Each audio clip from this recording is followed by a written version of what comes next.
Empty the chamber on them. And how do you do that? First 6 seconds, point A to point B, everything you got. Everything you got. Turn that shit up. Let's go. Welcome to the Scoop World Order. It is Tuesday. It is Maryland week. We are really close to the Michigan game. We have the Terrapins in our path, and we will see them at 3:30 on Saturday, ABC kickoff. So it's going to be a big one for the Bucks. And then we are on to the game of the year. The Michigan Wolverines will be coming to Ohio Stadium. We have broken down some plays. We've rewatched the film multiple times. We've picked out some things that you guys will really enjoy. A little bit of the secrets of Ryan Day and Jim Knowles' playbooks that you probably didn't catch when you're watching it on TV. I didn't catch it. That's why I like to rewatch it a few times, really see the good stuff. But first, as always, we are thankful for and grateful for you guys. Thank you so much. Our subscribers are climbing, so please like this video. It means a ton to us. Comment down below who needs to step up over the next 2 weeks so that we can beat the Michigan Wolverines and keep everything in front of us in terms of winning a national championship. Also, shout out where you're from. I love when you guys do that. And check us out on BuckeyeScoop.com. Thank you to all of our new members that have joined recently. We are on a nice little run right here, and Christmas is coming up. So if you guys need the best gift for your loved ones, BuckeyeScoop.com is where you will find it. That being said, bring in my good friend Nevadabuck. Nevada, how are you tonight? I'm doing great. Just getting excited. Got Maryland coming up, Michigan coming up in 2 weeks or a little less than 2 weeks, and Ohio State's starting to unveil some of the little twists on offense and defense, and this is a fun time of year, best time of the year, and really excited to share some of the knowledge with the great fans out there in Buckeye land. Like I said, our channel's blowing up right now. We're at an all-time high in terms of subs, and just really appreciate everybody subscribing. Yeah, we don't take that for granted. We really appreciate you guys. Again, they're adding in droves, so share these videos, like the videos, commenting. All of those things are huge helpers for us. It doesn't cost anything. Real quick for you guys to do, and it helps us a lot. Nevada, we're going to talk a little bit about some of Ryan Day's red zone scheme, some of Jim Knowles' pass rush scheme, and then we broke down one of your favorite plays, the swing pass. But talk a little bit just to this point in the season about the impact of Jim Knowles, his scheme, what he has brought to the defense. I know there wasn't a person on this earth higher on Jim Knowles than you when he got hired. Talk a little bit about what he's done for the culture of the Ohio State defense and what it means in terms of stopping Michigan's running game. Well, I mean, he's just, like I said, I was so excited about getting him on board, but he surpassed even my wildest expectations. And, it's a lot of the little things that you just don't see, the cultural things, the kind of the military bearing that he brings to the defense, the strength and honor, and just the pride with which he's brought to the OSU defense. I mean, the guys, it's palpable when you talk to the players, when you see the guys around the program, they talk about it. It's like these guys are, really, really proud to be part of this Ohio State defense, and they're really, really excited to, show what they've, learned and what they've been practicing. And, I think, Jim Knowles clearly is going to have a scheme that's going to be designed to take away the Michigan run and force them to pass. And he thinks that's kind of a path to victory for Ohio State. I do too. I think, Michigan really has struggled throwing the ball. And when you really struggle throwing the ball and you go into a hostile environment and you have to throw it, bad things can happen. So I love the matchup. I think it's really one that's favorable for Ohio State. And again, I think Jim's been kind of unveiling things a little bit at a time. We saw a little bit more of the exotics last week, and we're going to see a little bit more this week. And by the Michigan game, it's going to be fully on. So I couldn't be more psyched. Yeah, I can't wait to see what he's got for the Michigan running game. I think we're going to match up well. I think that we've been very physical in the running game. I think that the combination of our explosive offense and putting points on the board early, there's nothing that's more uncomfortable to a heavy run team than being behind, going down 14-0. And, they're not really a great throwing team. They don't have that traditional Michigan superstar receiver, the Braylon Edwards, the Mario Manningham, Devin Funchess. Like, they don't have that guy this year. So that makes it paramount for our offense to start fast, get the crowd into it, and then watch this defense just come downhill versus Michigan's running attack, because their running attack has been ferocious all year, but they also haven't seen the Ohio State Buckeyes on defense yet. So that is going to be the matchup. And, it's just like in boxing, the UFC styles make fights. And I think that's going to be a very, very ferocious fight on the Saturday after Thanksgiving. With that being said, we're going to roll into the Scoop film room. break down a couple plays for you guys. So this was a really cool red zone concept. I think Ryan Day, if there's one thing that he's really brought to Ohio State since he became the offensive coordinator under Urban Meyer and become the head coach, his red zone schemes are just fantastic. I can't imagine there's a team that over the last 5-6 years has had a higher percentage of scoring in the red zone than we have. But we're gonna break down a play. I'm gonna play it first, and I'll kind of break it down. This is the first touchdown of the day to Emeka Buka. Nice little combination route here in the middle. Julian Fleming is the guy that really sells this and occupies the safety, gives Emeka a ton of space. Nevada, as you watch this, what stood out to you as we rewatched this and broke this film down? Well, first of all, it's the attention that Marvin Harrison's getting at the top. You look up there and you see the play, and it looks like Marvin's got man-to-man coverage. And that's what Indiana wants you to think. But then you see immediately that linebacker on the snap, that linebacker bails and kind of brackets him, which, again, when you've got a guy double, that means somebody else is going to be getting single, somebody else is going to be open. And, it shows you the respect that Marvin has on that. But then the play is just beautifully designed where, as you said, Julian kind of runs the guy off, leaves a beautiful hole for Emeka just to kind of sit down. And, even Mayan Williams comes through the hole, counts the heads, sees that they've got the guys on, and he's a nice little outlet there in the flat as well, lined up against the linebacker. So, Ryan has really schemed this thing up really well. I love these red zone concepts where they're trying to, they're challenging the defense to cover all these great Ohio State weapons. And, a lot of people say you have to throw, run all the time in the red zone. And I disagree. I think you've got to take what they give you. And if they give you these types of looks, you've got to be able to throw. And this was a perfect one set up by Ryan Day. Really, really, really good concepts. Easy pitch and catch for a touchdown. Yeah, and one of the things that's great about Julian is he does a great job. You don't know if based on the leverage here, he can't really go inside.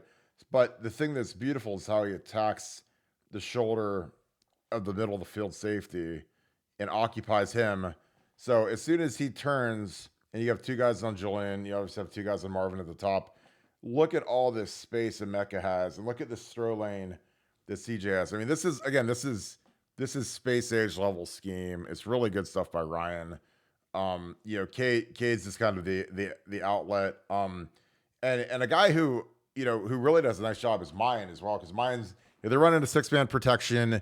Indiana's a high pressure defense. Against Ohio State, your only real chance is to pressure and try to get them to like ever since Iowa, we're seeing a lot of zero. This is a bracket up top. This is not zero because there's a double. But you got to be ready for a 6-man pressure. So they've got 6 here. They've got Mayan ready. When the linebacker doesn't come and they only bring 4, Mayan can leak out and kind of be a safety valve. But with this scheme and the way Emeka runs this route, you don't even need it. There's so much space right here at the point of the throw. There's just so much space. He can't make the play. He's his hips are turned in. For Julian, there's a lot of space, a lot of easy throw, and this guy's in an impossible spot. One-on-one, Emeka basically has all this room to get open, and it's great pass protection. Again, I got to give credit to the offensive line. Josh Fryer making his first start. This is his first trip down in the red zone, and Josh does a great job here. His feet are really smooth. He's a good athlete. His hands are great. And again, this isn't you're not playing Georgia or Michigan, but still you got to play who you line up against. And nice wide pocket, nice and relaxed in the pass set. Good firm in the middle. I wish that Luke and DJ would recognize this a little bit earlier. There's a little bit of penetration here, but again, it doesn't affect anything. But that could have been easier for Luke if DJ would have came in and just smoked that guy. But all in all, it's a great touchdown, a great way to start the game. The guys are excited, and the funny thing is as great as that is by Emeka scoring, you got to realize that the guys that really made the play are Marvin Harrison, because he draws an immediate double team, and Julian Fleming by essentially sacrificing himself so that Emeka would have all that space to score the touchdown. So those are two great things. We're going to show a defensive clip now. So this is, Jim Knowles loves saying, give us the yard, we'll defend it. He treats the first down markers a lot like the goal line. You go over the goal line, you score a touchdown. That's how he treats this. He kind of builds that mentality where these guys are playing 6 heavy. Just a 4-man pass rush here versus Indiana. They're using 2-3 techniques. So generally, if you're an offensive lineman, if you're a tackle, you're setting for a twist game here. You're expecting something like this and this, kind of either way. Because if you get 2-3 techniques, it's almost 100% of the time a twist. But an interesting wrinkle that Jim Knowles does here is the two guys that twists are the interior guys, which you never see that out of 3 techniques. And this is delayed, and this is not some cosmic accident where Tehran just decides to go to the exact opposite gap order. So I'm going to play it real quick. Nevada, talk a little bit about Tehran Vincent. This is probably the best game he's ever played as a Buckeye. He's really all over the field. Talk a little bit about the impact he's made so far this year. Well, I mean, he was a guy that we were looking for. We were looking for some of those guys on the interior, other than the young guys, to become dudes. And, he's been great. I mean, Tehran has been coming on. You've been seeing him flash more and more often. The last few games, and like you said, the last game was one of his best games he's ever played. And, this thing here it's kind of a little game that they're playing here on the inside where they're having these interior guys twisting really, really late, kind of designed to catch the quarterback run where it looks like it's going to be open on the inside. All of a sudden, you've got big defensive linemen flashing it in the holes, and you see that's exactly what happened. The guy runs right into him. And a great design by Knowles, really clever little things. These are the little inside games that you may not notice the first time you're watching the game or you're watching it at the stadium. But when you break it down, you see these things. These are those little subtle differences that you can see that can make all the difference. And I think it's going to be a really key against Michigan, who loves to run that quarterback. And these are the types of things that they're going to have to be watching for, is these delayed action twists and coming from the inside. It really presents some unique challenges. Yeah, and something just in a basic protection, when everything's evened up, it's 2-on-2, this guy's not, it doesn't look like he's going to come. So the center takes the slide to the right. So, you got a 3-man slide working against these two guys.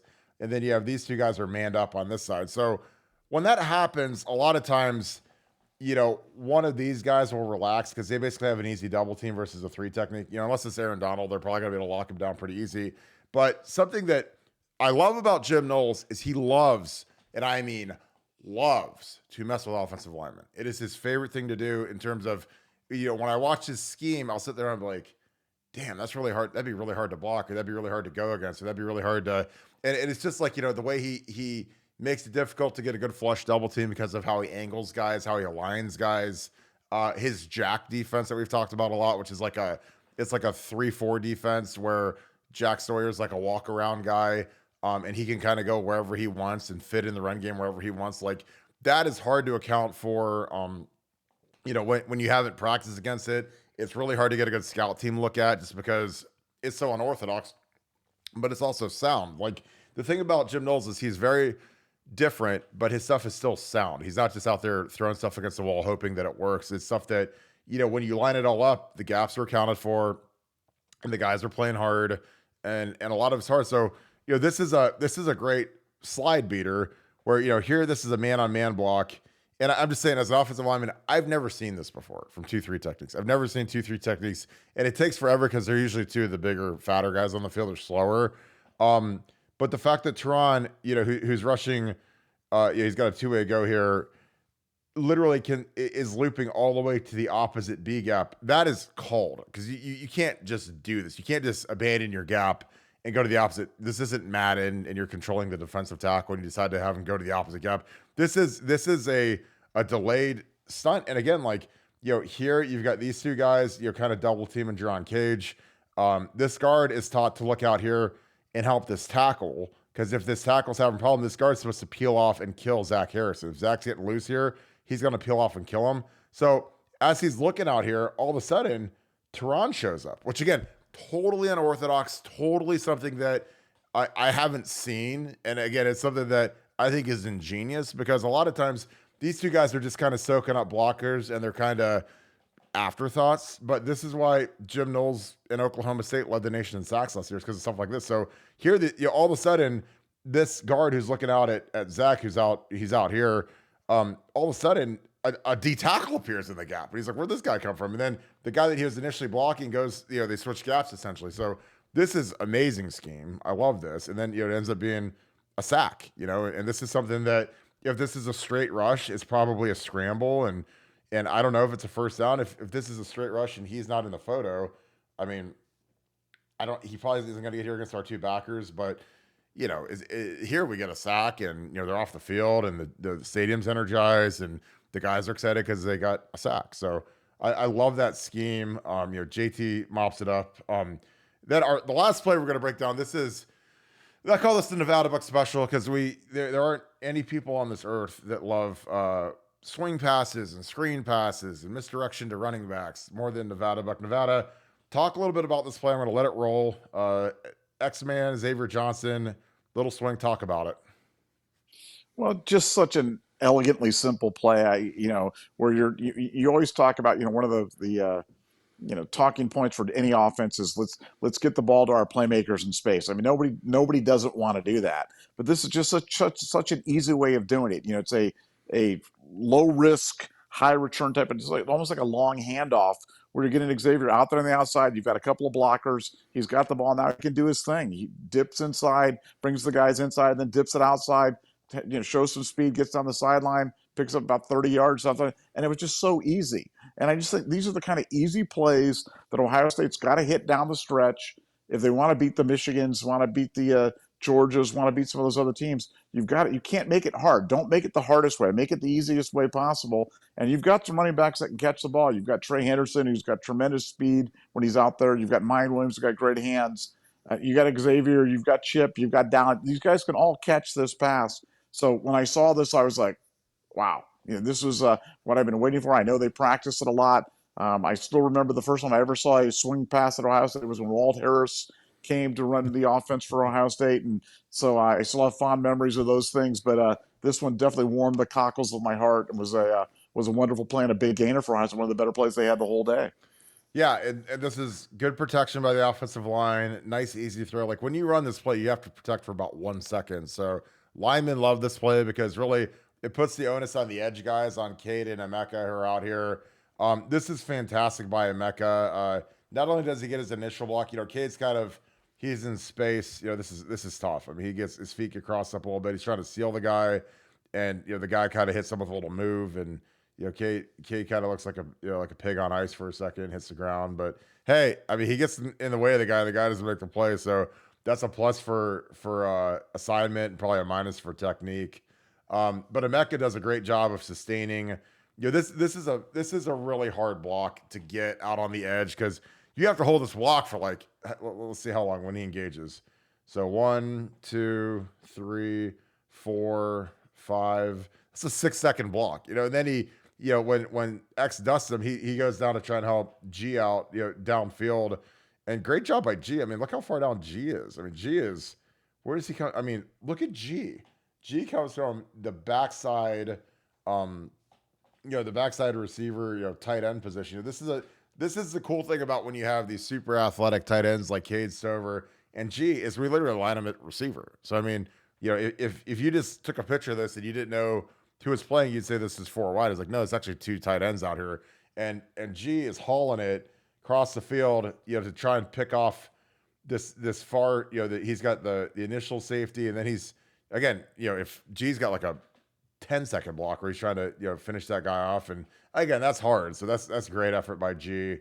But again, I love these because, when you play teams like Michigan, last year when they had Aiden Hutchinson, you play Georgia, you play teams with like elite pass rushers. It's like Urban Meyer talks about how you have to have so many plays where you don't have to block anybody. So that's naked bootlegs, it's screens, swing passes, because if you're playing like some werewolf defensive end who's a really top 10-ish, top 5-ish type guy, when you can have some plays where you don't have to block them, it just helps your tackles out. So then, they're not getting crucified by some guy who's really good. Because again, last year against Aiden Hutchinson, my biggest thing about our issues up at Michigan was that we didn't have a plan for him. And he was a lot better than he'd been in the years prior. For whatever reason, he took the limitless pill and went from being just kind of a guy to being, the number 2 pick in the draft. And he has a problem. He won a ton of national awards, unanimous All-American and number 2 pick in the draft. And we did not have a good plan for that guy. And he got off on us. And that was, I put a lot of that on the offensive staff because if we're having problems handling a guy, you got to do something to him. You got to chip him. You got to slide the protection to him. You got to cut him. You got to make his life miserable. You can't just let him, because you should know after the first quarter which matchups aren't going so hot for the offensive line versus an opposing defensive line and who you need to help. So, and when DeJuan went out, we had to do the musical chairs on the O-line. It was tough, but plays like this are foolproof against any pass rusher, any defense. And shout out to X, man. He is quickly becoming one of my favorite players because he's a gritty kid. He's a tough kid. He had that dazzling run later in the game, and then he went down and covered the kickoff right after that. So he has like a 70-yard run, which was, looked like Alvin Kamara or looked like some NFL star weaving around the field. And then he had to run down and cover a kickoff. So shout out to that kid, man, because those are the kind of kids that are the straw that stirs the drink for a championship team. You need guys like that. So Nevada, great episode. Any final thoughts? We're going to get the Ryan Day press conference here shortly. We'll break that down for you guys. We'll be all over BuckeyeScoop.com. Tons of recruiting news coming. Chris Henry Jr., Mark Fletcher. That saga is ongoing. It looks like we're going to get a flip of an LSU defensive end. We have all the latest on BuckeyeScoop.com, so that'll be a nice little feather in the cap for Larry Johnson. But any final thoughts on this episode, Nevada?